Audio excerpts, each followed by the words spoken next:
All right. Hey, everybody. This is Nate from Geezer Skate, and I'm here today with Craig Johnson. What's up? Today, we're going to be talking about Craig's place in Texas skateboarding history with ZORLAC, the Alva posse, and all points in between. So, thanks for coming out today, man. Sure, man. Really No problem. appreciate your time. Yeah, man. No problem. So, I want to talk a little bit. So, what got you into skating? How did you get your start? I was playing ice hockey at first, and that I was part of a junior Blackhawk team and it was like the Chicago Blackhawks had ice down here for their Bantam team. So if you were going to try to get to the NHL, you'd skate here at Fair Park. So I was doing that for a while, and then of course they moved their Bantam team back to Chicago or outside of Chicago. So we lost that ice, and I was like, fuck, I want to skate.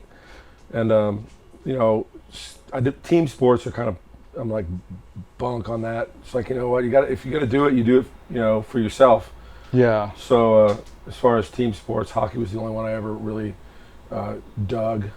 Wow. And so that went away, and I picked up skating, and just kind of met a bunch of people who we'll talk about here shortly that basically brought me into the world, and man, I've been here ever since, and I'll be here until the day I'm done. That's awesome, man. So roughly what age was this when you were? 10. Yeah. 10 years old? Yeah, I was 76. Wow. Yeah. I've been a minute. Yeah. Free Flight was the first skate park I ever went to. I met Jeff Newton there. God, I was a little kid, man. Yeah, what's up? Al, what's up, brother? Good, brother. How you doing? You all right? I heard you were doing an interview, so I had to call and grind you up. Hell yeah, brother. I appreciate it. I need a little stir in the pot. I've got I don't know if Nate's got it, but there's a picture I have of you. You must be about maybe 14 or 15 at the Rat Hole. Nice. I'd love to see it, man. You had like a little biker's cap that you used to wear a million years ago. Uh-huh. You've got that cap on. And it's the original Rat Hole, before it was ever painted again and all that stuff. Right. Before it completely popped out. Yeah. Right. It's got to be like 1978, something like that. Nice. I'd love to see it, man. So I'm trying to practice up for August 3rd. I hear there's going to be an ancient persons division. So There's a dinosaur division, and of course we'll go last. And well, perfect. Exactly. Well, because we have to be sufficiently lubricated. We have to be geared and lubered and fucking ready to go. Yeah, man. I'm gonna have to I'm gonna have to brush up a little bit myself. Well, you look good, man. It's been a while. I haven't seen you in a bit, so you need to come skate our little. I need to come to Guapo and check it out. It's like a little pool. It's pretty exciting. Cool. Well, you look good, man. Al, it's always good to see you, brother. Have a good one. It's great to see you. And these guys are such a blast to do an interview with. They're serious business. They're professional, straight up. You also need to come over and see the museum. Yeah, you definitely got to see the museum. Oh, I'm stoked. I'll definitely come by. I'll come by before the bowl jam and we'll hook up. All right, good to see you guys. Take care, man. Good to see you, Al. Bye-bye. Bye. Cool. Yeah, Al was like, when he heard you were doing this, he was like, man, I just want to just say hi to Craig. See, Al Coker, man, that was like, there was a skateboard shop called the Skate Shop, and it was at Valley View Mall.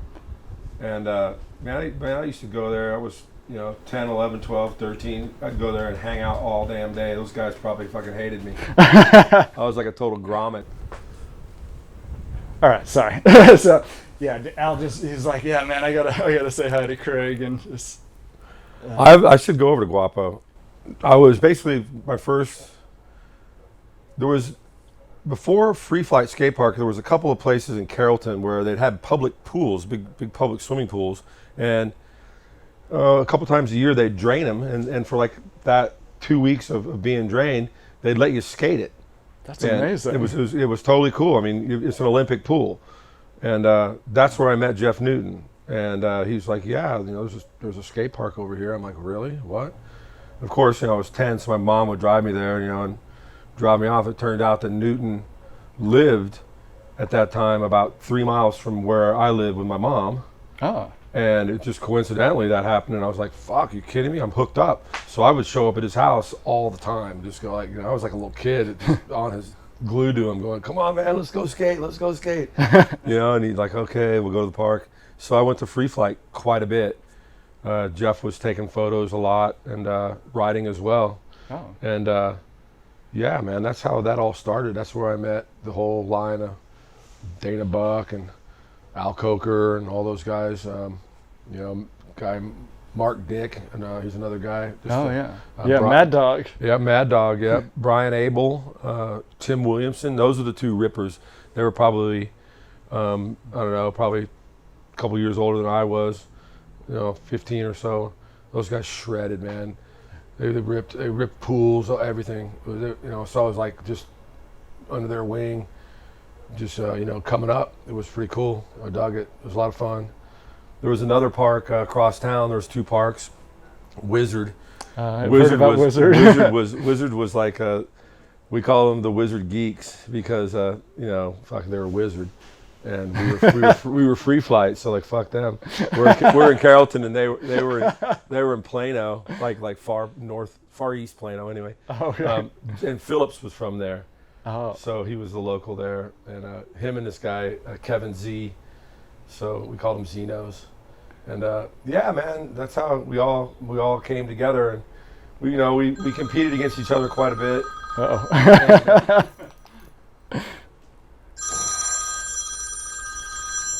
Billy Smith. Billy. I'm fucking doing an interview here at fucking 4 Down. Fucking, I'm here, dude. I got a cold beer. There's fucking food, cold beer. Fucking, I got. Come on, man, hurry. Bring it on sooner than that. Oh, you are? Well, come on, man. We're around. Call me when you're on your way. All right, later. Is that Billy fucking Smith? Billy fucking Smith. Some things never change, man. Brothers for life. That's awesome. So, where was I? Was it Wizard? Yeah, Wizard. Yeah, Xenos and all that shit, man. And of course Wizard would have their contests, and we'd go over there and kick their ass, except for Phillips. And they'd come over and they'd all suck except for Phillips. And it was badass. It was good, rivalry. I jumped ahead a little bit with the where the parks disappeared, but when the parks were still around, we'd we'd get all load up and get into a van, Newton's van, and we'd all cruise to San Antonio, Austin, Houston, to get on a big skate trip, and there's contests in each park, and so we met the the bottom line guys from each city, and it became we became a Texas strong. Like Texas is the reason. It was pretty cool. And then like when the parks disappeared, of course each town had the the handful of guys that were still skating, and we'd call them up and go, yeah, man, we'll come down for the weekend. We'd go down there for the weekend, and they'd hunt out all these places and have pools ready, and someone that built a ramp in the backyard, and it was just a total. That's where the backyard series was born, So then Newton, of course, struck that up to bring everybody again tighter together, which was super fucking cool.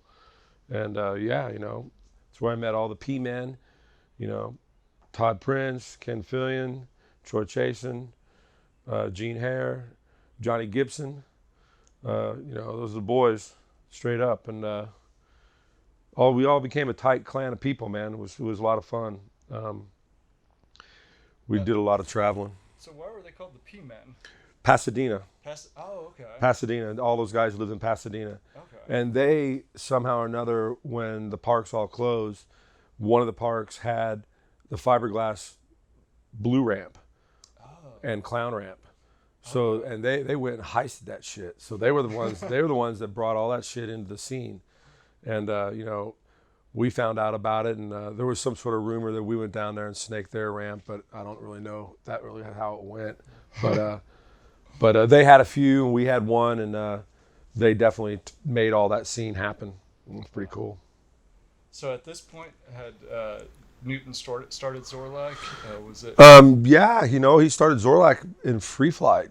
And so yeah, he was making boards in his garage, and it was so underground. I mean, we're talking like, he was warping boards for concave and parking his truck on it to make it, what it was, kicktail and everything. And then it was old school. That was in the 70s, like 77, 78. Wow.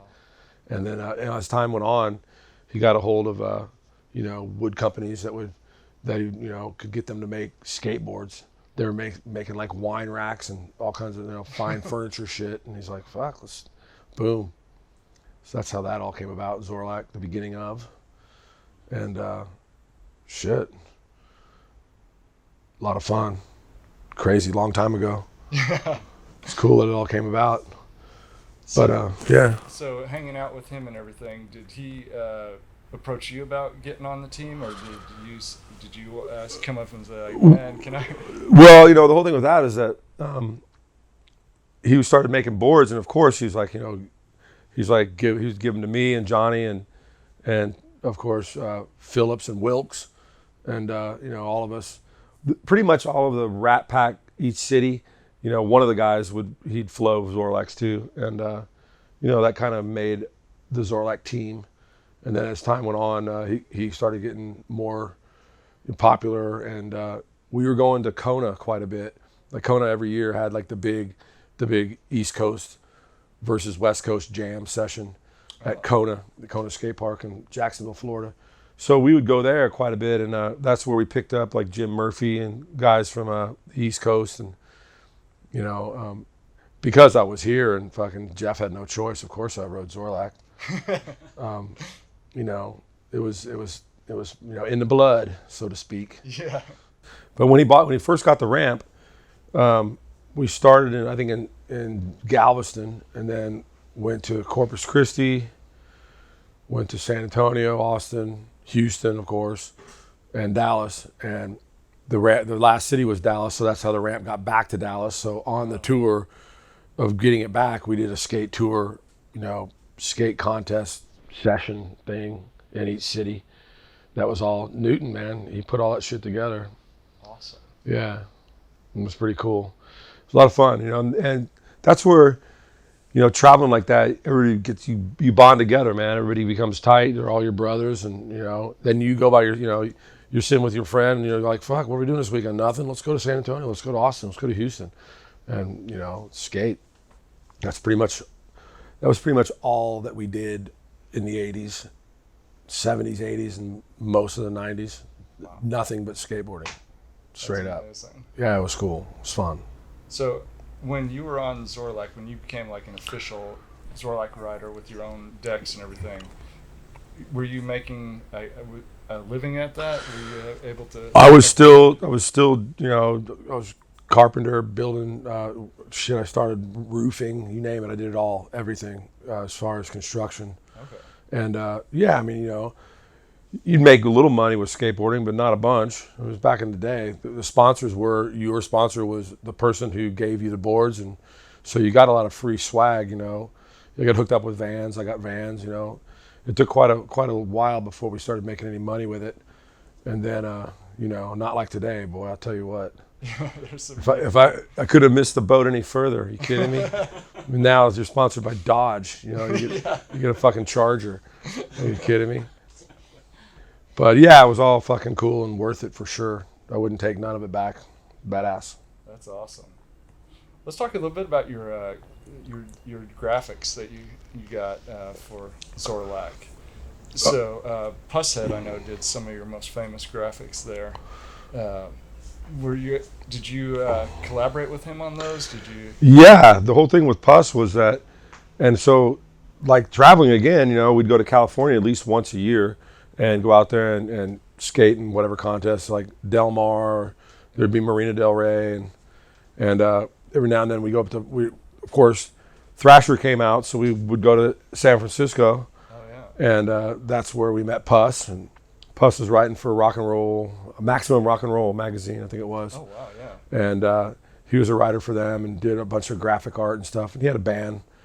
as well. So that's how we met him, and he's like, yeah, cool. You know, I'll give you guys some graphics. So we're from Texas, and you know, a lot of us, the whole southern feel and the whole like swamp vibe from, you know, like Dana Buck and all the Swamp Boys from Goshen, Mississippi, and so we kind of had this whole like Day of the Dead kind of thing going on, and like, you know, zombie, you know, like, you know, just death and gore, and that was Puss all the way too. So we fit in like a glove with him, and yeah, Puss is like, hey, you know what? Just sketch some stuff out and send it to me, and I'll do some renderizing on it and fucking send it back to you. And I sent him the bat wings with a skull and like kind of a voodoo doll-ish kind of looking, you know, shrine thing, and just kind of sent him that. And so he sent me back what I got, and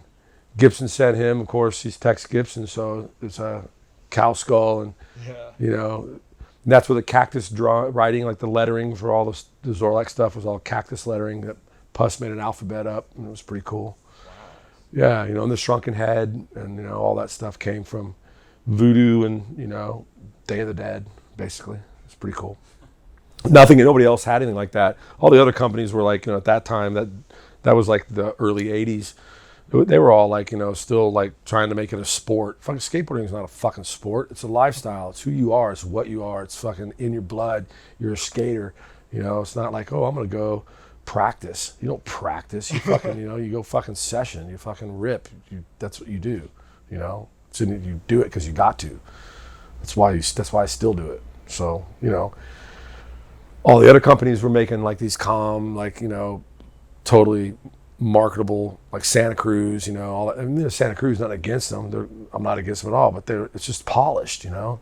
Yeah. And the last thing we want to be is polished. Like, fuck, you know, we're not polished. Most skaters aren't fucking polished.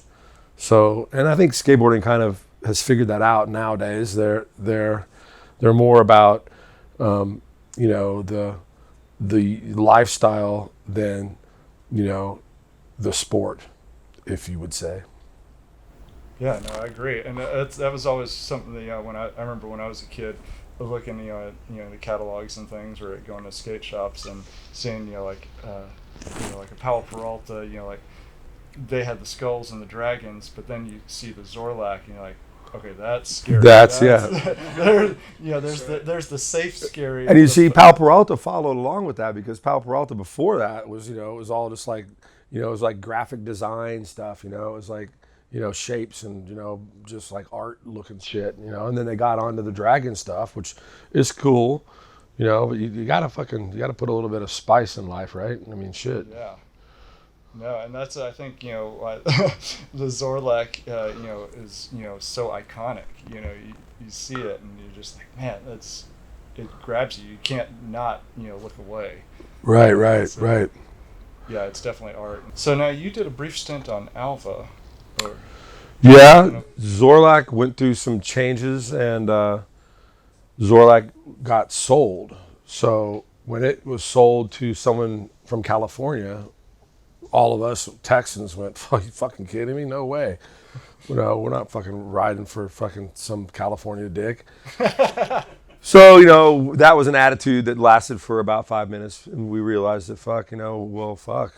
I still want to tour. I still want to ride. I still want to compete, and, you know, I still want to travel.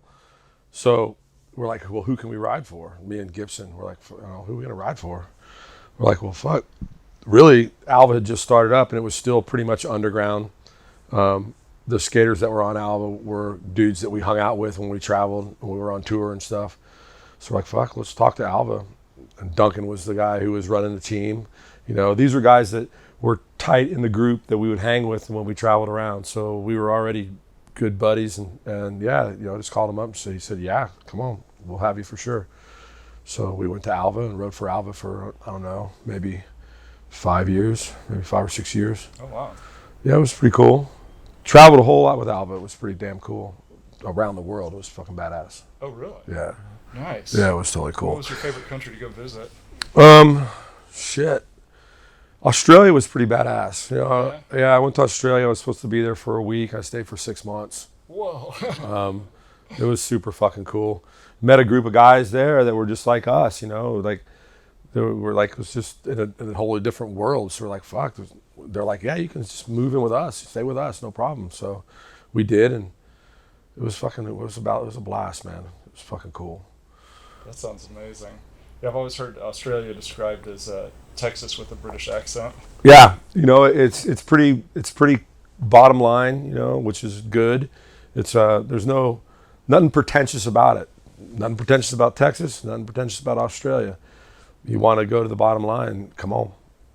Let's talk a little bit about the group of guys, your core guys there, and then because ZORLAC had a pretty wide-ranging team, between you and Tex, Ken, Dan Wilkes, the Abrook brothers, right?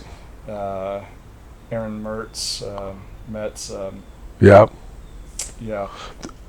Those guys, we were all from the same cloth. It was like we all kind of had the same kind of attitude towards. We liked the same music.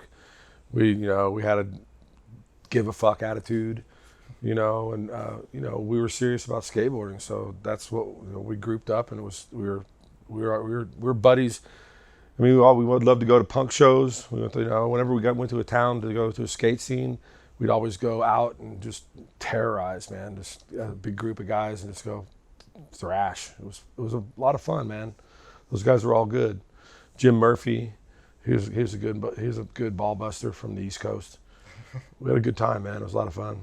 Fred Smith as well. Fred Smith from Boston, Providence.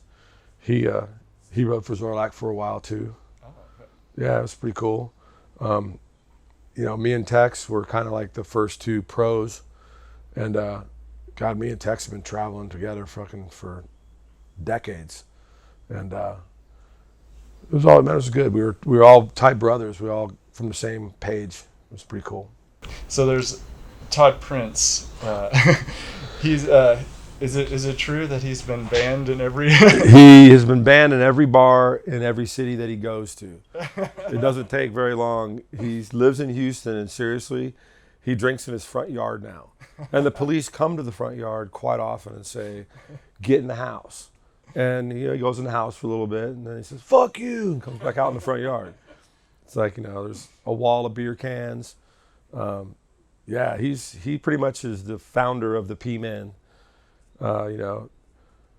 Tex is kind of the king of the P-Man, but Todd Prince, man, he's the guy that brought it all together and made it all happen, and he's still to this day, watch your step when you're getting drunk with Toddy. He's a good guy, man. Awesome. And then, what was it like having the Abrook brothers around? Those guys were cool, man. Presence? Yeah, those guys were cool as shit. Yeah, when I rode for ZORLAC, I went over to England and to London and met the Abrooks, and they totally cool as shit.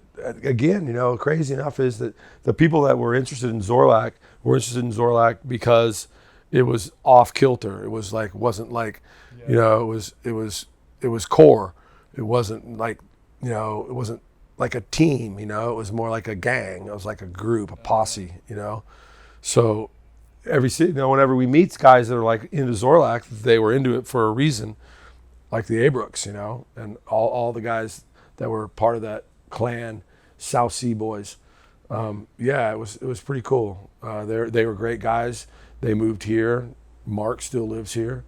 Yeah, those guys were super, super cool. So yeah, I want to talk about the Dreadlocks. You had those. That was kind of one of the defining characteristics of you during that time period. I feel like the dreads flying everywhere as you were dominating the ramps. How long did you have the dreads? It was kind of, the dreads was just kind of like a, it started like in the early 80s, and it was more like, we were all into punk rock, and, we of course liked reggae and all that kind of shit. It wasn't like a reggae thing. It was more like you had, spiked hair with, all kinds of crap in it, soap and all this other shit. And you're like, well, fuck, next level with that, just fucking let it go. And and it became dreads, and then all the boys that in the group, the circle, started dreading up, and we smoked a fuckload of weed.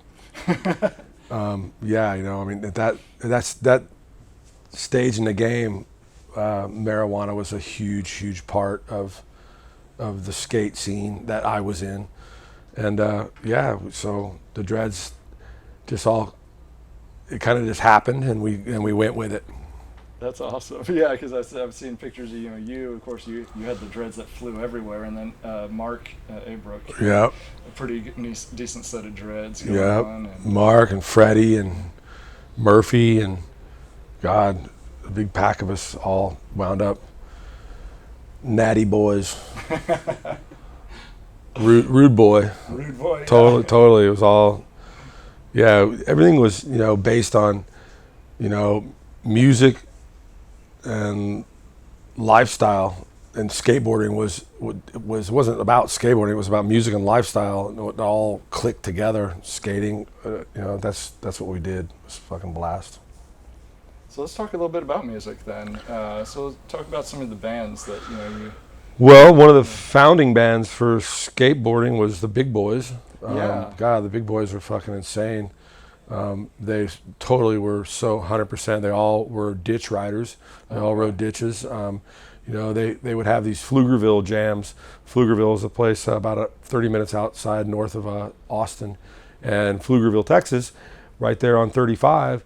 You get off at the sign Pflugerville, and right there was this badass ditch that we skated. God, that ditch was there for a good 20 years, and we had Big Boys that have big, huge parties there and skate contests. They'd organize it all themselves, and of course, that later that night you'd go down to the Ritz, off 6th Street, and the Big Boys would be playing, and just to be insane. It's huge, tons of bands, tons of skaters. It all clicked together.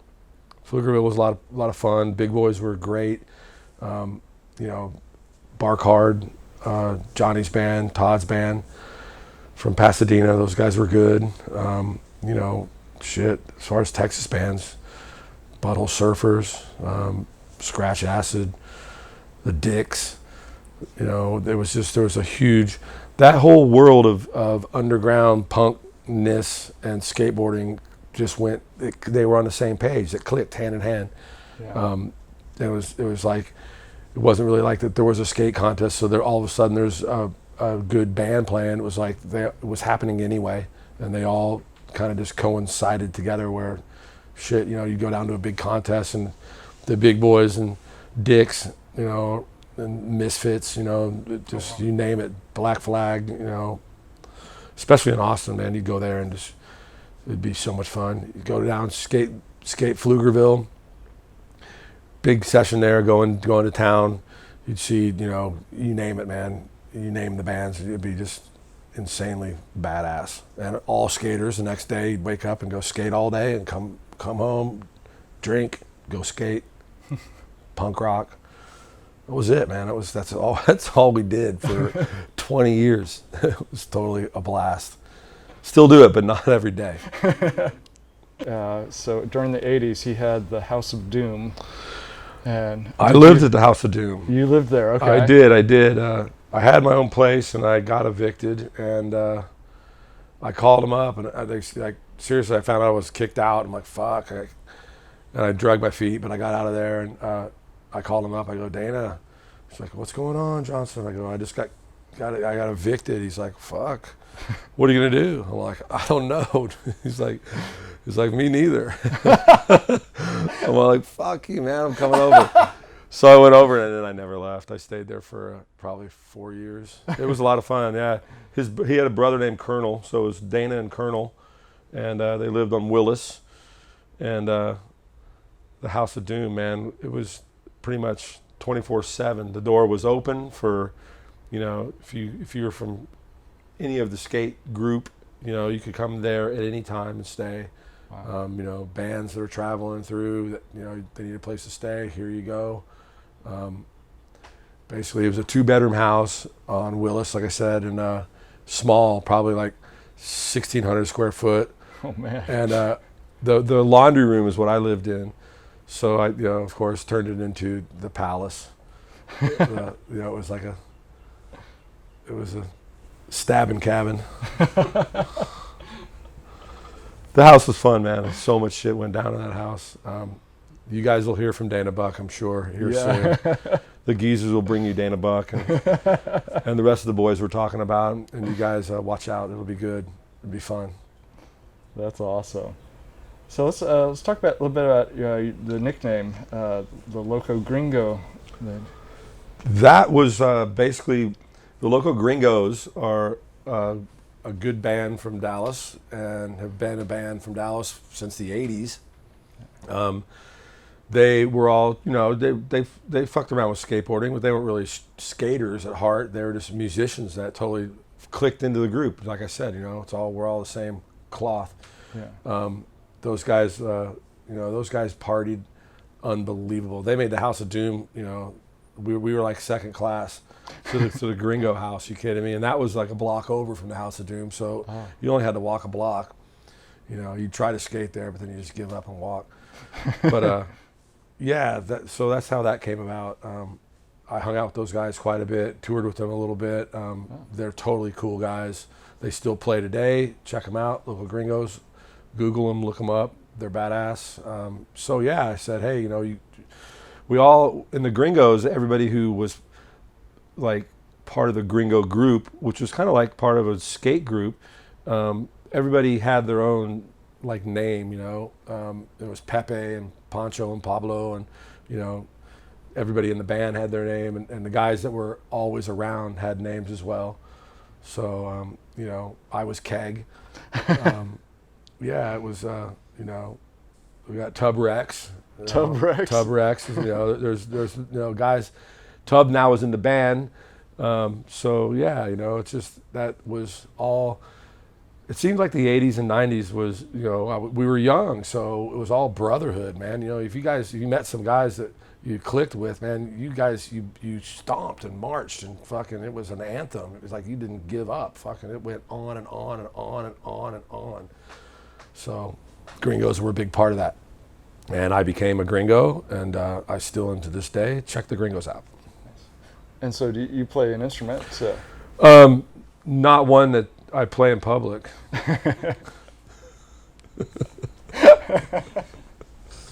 Or try not to. Occasionally, depends on how many of these and where I'm at. But no, I'm just a skater.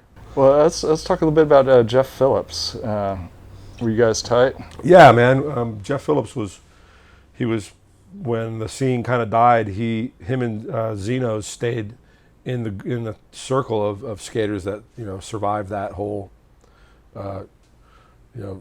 extinction, I guess you'd say, of skate parks. But Phillips was badass. He was kind of straight laced guy, kind of clean. Mm-hmm. But we diminished that over time. And he was a badass skateboarder, man. Dedicated, concentrated, smart as shit. Great artist, man. That guy would seriously, he'd cut a limb off a tree and just whittle some shit. You just it'd be like a cane that was badass. You just fuck. He's a good guy, a really good guy. Right. He was a good friend of mine. Wow. I miss him. Miss you, Jeff Phillips. Yeah. Yeah, you know what? The point of that whole story is that there's never an end. You always have somewhere to go. Don't ever, there's always somebody that will say, hey, brother, come on. You're never alone. You're never at an end. Never give up. I know, you know how it is when you're young. You think, the world comes to a stop, but the world keeps turning, man, and you can turn with it. So whoever's thinking about that shit, get with somebody, man. They'll listen.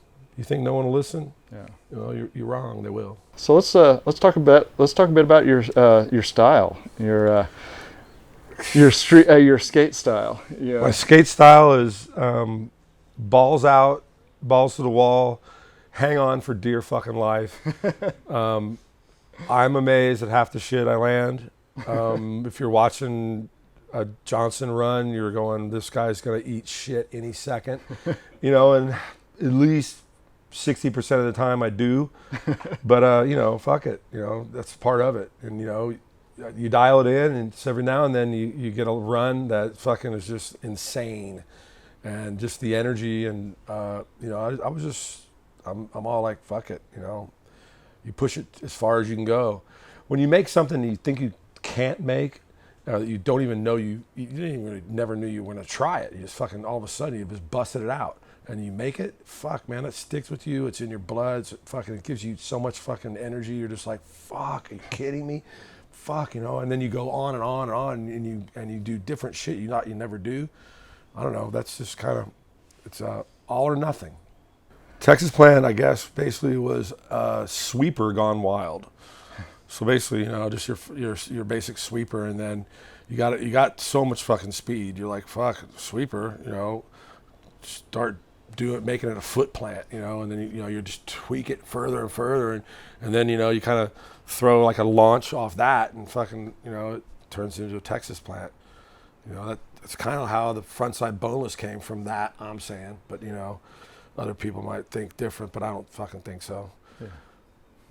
You know, it's another thing. You know, it's like you get into a situation, you're like, fuck it, you go with it. You know, you don't bail. You don't fucking throw your board away and say, fuck, I didn't grab right. What do you mean grab right? Is there a grab right? Fucking grab it and go. You know, do it, push it, land it, fucking barge. When skateboarding transitioned in the 90s to more of a street style, did you go into that, or did you stay with the ramps and the bowls? And yeah, man. I you know, of course, street skating to me was going to the beer store.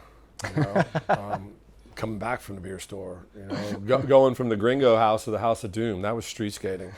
You know, I was totally into pools, ramps, ditches, parking garages. There was a big parking garage era. You know, still is. You know, just, you know, seek and destroy is what basically it was. You know, for me, street skating was that. You know, you find something. As far as it being a scene, you know, like, let's go street skating. Nah, you know, no. You know, there's a mission. Get some beer. Go to the House of Doom. You know, it was more of a mission than a session. So that you didn't get into the whole tiny wheel thing then and all that stuff. Fuck no, man. Are you fucking kidding me? No. You kidding me? Look, you run over a beer cap on a fucking tiny wheel, you're fucking gonna skid to a stop and slap. You know, fucking no.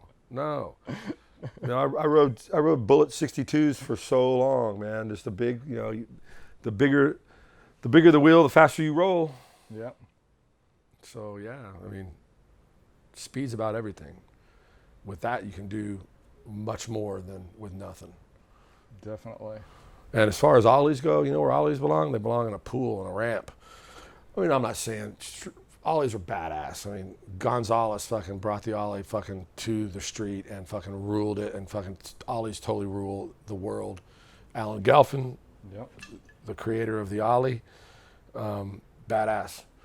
But, you know, as far as I'm concerned, ollie fucking on vert. Kidding me? You think it feels badass on a street? Do it on vert.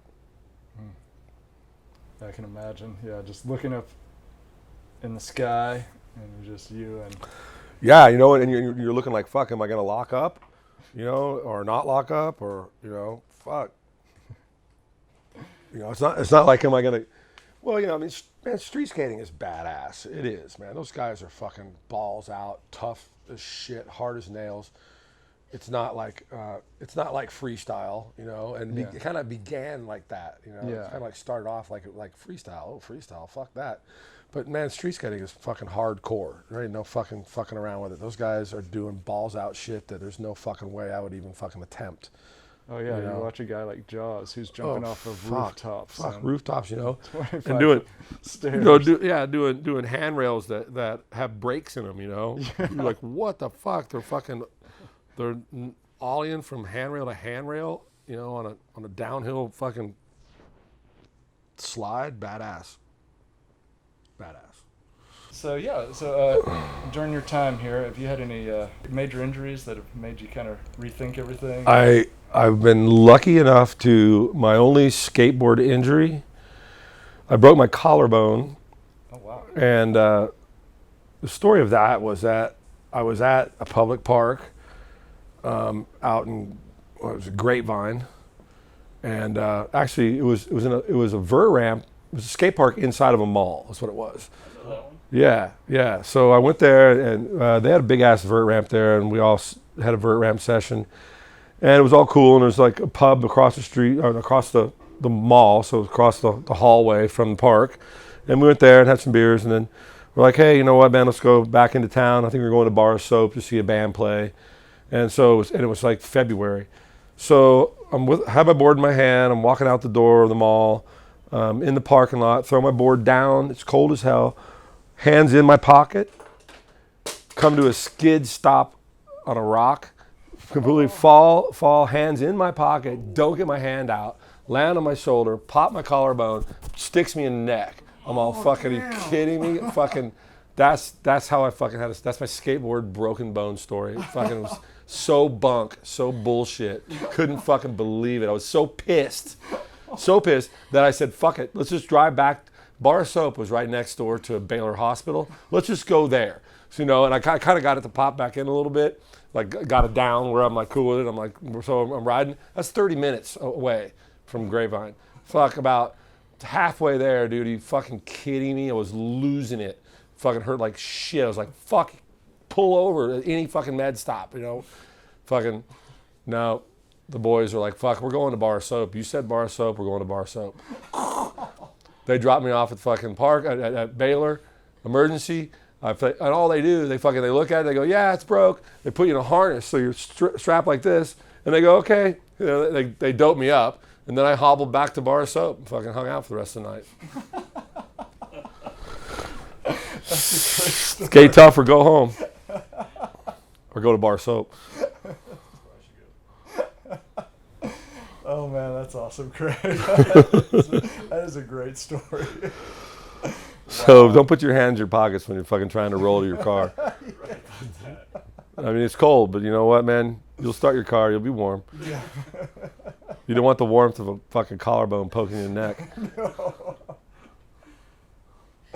Oh man, that is awesome. What's kind of the gnarliest thing that trouble? There's a billion of those stories, I mean, in the early days, Dana Buck, we were pulling a ramp. I think we were coming back from Corpus Christi, and we're like in an Astro van. We're pulling a ramp that's 3 times the size of the Astro van. Oh man!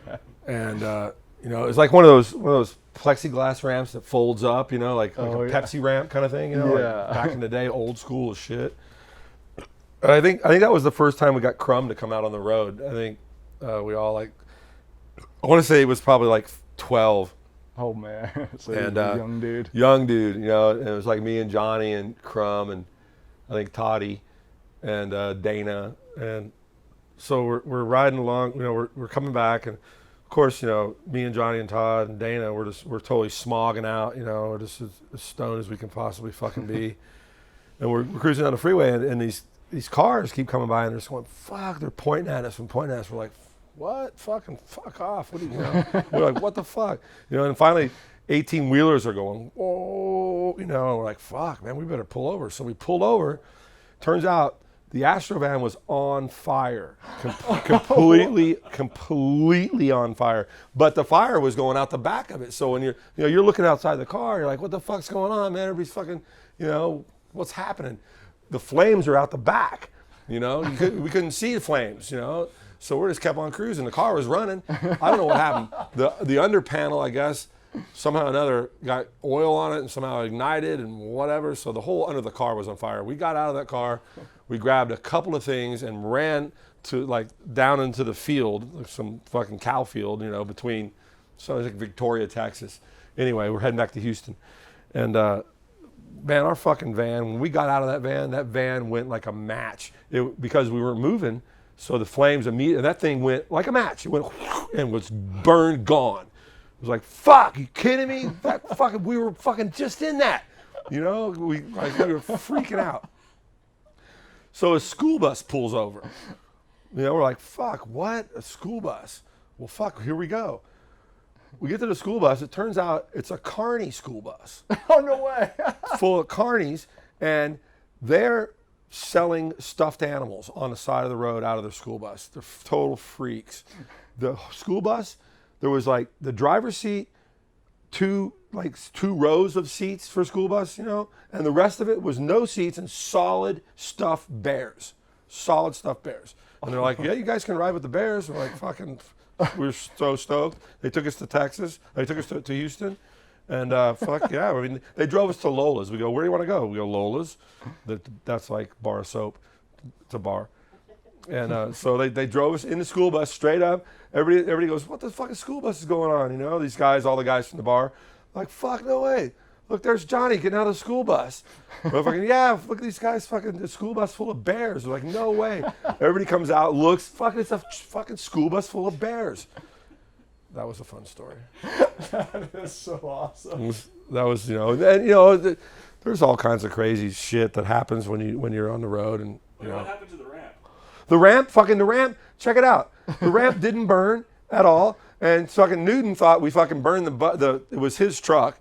He's like, fuck, you guys burnt my truck. So he got another truck, went down there, and it was still on the side of the road, the ramp, you know, with the burnt fucking Astrovan. He fucking just unhooked it, hooked it to his truck, and drove on back. It was, then left the fucking shit on the side of the road. That's awesome.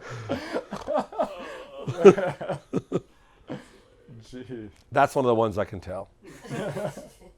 My arrested story. I was at the Misfits. They played on Main Street in Dallas, at a place called Studio D. And I want to say it was the Offenders and Misfits. And it was probably the 80s, early 80s. We were all standing out front of an old building that they played in. And a bunch of us out there were drinking beer. And, you know, no big deal. We're in a rundown part of town. It's not, you know, doesn't seem like it's a fucking hassle. I'm sitting there, probably 17. I'm drinking, you know, 40 of whatever it may be. Mickey's probably. Oh, yummy. Yeah, you know. Says fine on it, fine malt liquor. That's your personal opinion. But, so I'm sitting, we're drinking and we're all hanging out and there's a bunch of us. There's probably 20 of us. And a cop car comes around the corner and comes, I mean, barreling up and skids right there to a stop. And of course, I fucking Jackrabbit Johnson, idiot, fucking, everybody else just stands there like you're supposed to. I mean, what are you gonna do? You know, you kind of just drop your beer and stand there. Not me. I bolt, run in the front door of the fucking place. The cops jump out of the car, haul ass after me because I'm running. Of course, yeah. And I fucking run right into the pit, like the fucking, of the show. The cops barge into the pit, tackle me, cuff me up, haul me out. Oh, man. That's a way to go to jail. That sucks. You know, it's just ridiculous. So yeah, life tip there: don't run when the cops are. Don't. Yeah, you know what? Just drop whatever you have and disclaim it and just stand there and yes, no. Show your ID. They let you go. Don't bolt. Man. So did you actually get to see any of the show? Or I saw probably like I saw all the Offenders and I saw like 4 or 5 songs of the Misfits. Oh man. So yeah. Such a shame. The Misfits had just started, so I missed it. Yeah. I've seen them a bunch of times, but they're good. Go see them. Yeah, I wish I could have seen him when Danzig was with them. Yeah, that was. I think now they do a couple of shows a year with him singing.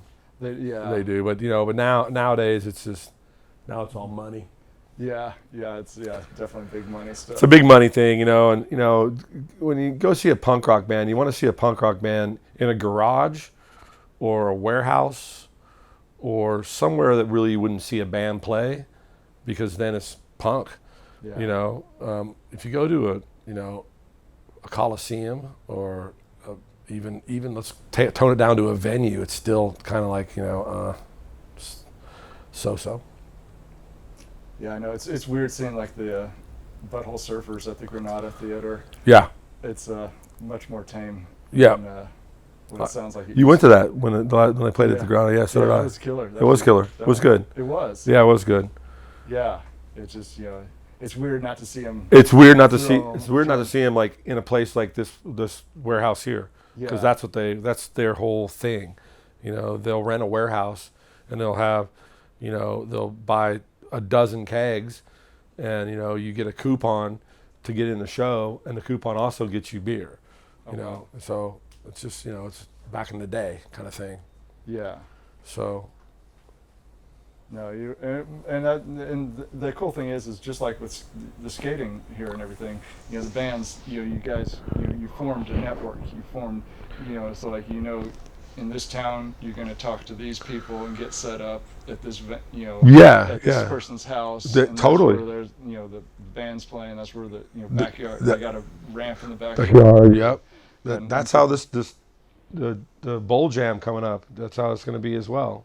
This will be the second year. Last year was a blast. This year will be good too. You know, and the boys will all come from, you know, different cities in the state, and we'll start it up. You know, we'll go to the pub and we'll see the bands. We'll come back to the pool. We'll skate the bowl, and you know, it'll be on. It'll be fun. And you know, it's like it's more of like a reunion now than even before. You know, it was then too, but you know, now it's like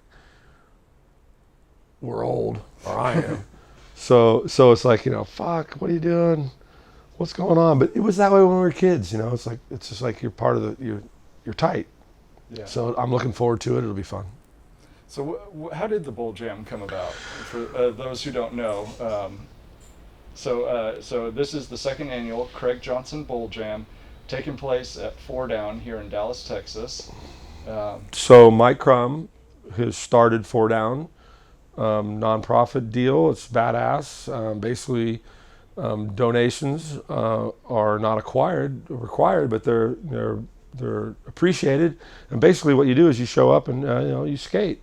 The kids have a place to go skate. It's cool. It's good. Every now and then he throws events, and here on August 3rd will be the CJ Bowl Jam 2, and we'll have bands and food and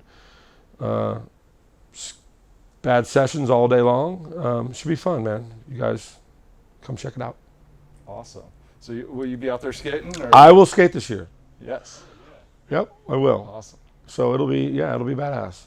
The young guns, man, come watch them, because they'll blow your mind. They'll blow your mind. We're doing it at night this year because last year we did it in the day. It was too fucking hot. It was. So we'll have bleachers. We'll have we'll have beer. We'll have soda, water, whatever you need, and bands and fun. So I think it starts at 4:00 and goes till midnight. And yeah, pretty much the kids will be skating all goddamn day. The dinosaurs will skate probably about 9:00, maybe 10:00, and that's the old men. And yeah, come on out and have a good time. No, that'll be awesome. That'll be killer to see it. You and everybody coming together. Yeah, I'm sure, you know, John Gibson, Dan Wilkes, Todd Prince, Texas legends. Yeah. So yeah, you know, the young guns are really the ones to come see. Those guys fucking tear ass, and they're hellions, man. Yeah. They make the hair on my neck stand up, so it's cool. It's badass. So let's talk a little bit about your role in Embassy now. Tech started that. Yeah, Embassy sort of, you know, Texas we've always supported ourselves, basically, as far as like, you know, our scene, you know, what we are, who we are. Fuck that, you know, we don't need any sponsorship. Texas is enough sponsorship. So we're like, you know, like shit. So we're all still riding, fucking, and ZORLAC was badass and part of the reason, you know, and we were all ex-ZORLAC boys. So Lee Liao, a guy from Houston, and Johnny Gibson, Tex, they decided, you know, fuck, why don't we just go ahead and fucking resurrect the ZORLAC, you know, vibe, attitude, energy, because it's there still, totally. And, you know, it's also, you know, it's flourishing. It is totally, you know, so that's where Embassy came from. they started. Johnny said, hey, he called me up. He goes, hey, I want to do this board thing. I said, sure, let's do it. And got it. It's been a decade now. Embassy's in their 10th year. That's amazing. Yeah, are you kidding me? Got some rippers. Got some young guns that are killing it.